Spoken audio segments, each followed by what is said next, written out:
রাধে রাধে। তো মিশো থেকে একটা বেডশিট অর্ডার করেছিলাম, সেটা তো চলে এসেছে। তো চলো এটাকে খুলে দেখা যাক কালার আর কোয়ালিটিটা কেমন এসছে। তো এই যে আমি ঝটপট করে খুলে নিচ্ছি। তো এই যে কালার আর কোয়ালিটিটা না খুব সুন্দর এসছে, খুব সুন্দর। আর এই যে তোমরাও দেখে না, খুব ভালো লাগছে না। তারপরে সকালে উঠে আমি স্নান করে বাড়ির সব কাজ করে নেওয়ার পরে স্নান করে আমি পূজায় বসে গেছি। আজকে পূজাটা করতে করতে আমার মনটা খুব খারাপ হয়ে গেছে, যেন আমার মুরলি সোনার কথা খুব মনে পড়ছিলো। কারণ আমি পূজা করতে খুব ভালোবাসি, আর আমার মুরলি সোনাকে আমি অনেক দিন ধরে তার সেবা করতে পারছি না, তাকে দেখতে পারছি না, খুব মনটা খারাপ। তারপরে রোজ আমি একবার করে হলেও মালাটা জপার চেষ্টা করি। তো আজকেও মালা জপে নিলাম।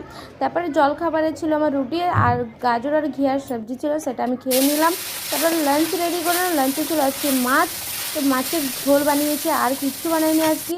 তো এই যে আমাদের লাঞ্চ রেডি। তো এটা আমার বরের। তো আমরা দুজনে লাঞ্চ করি। তোমাদের যদি আমার ভিডিও ভালো লাগে তাহলে প্লিজ তোমরা পাশে থাকো, লাইক কমেন্ট সাবস্ক্রাইব করে যেও। রাধে রাধে।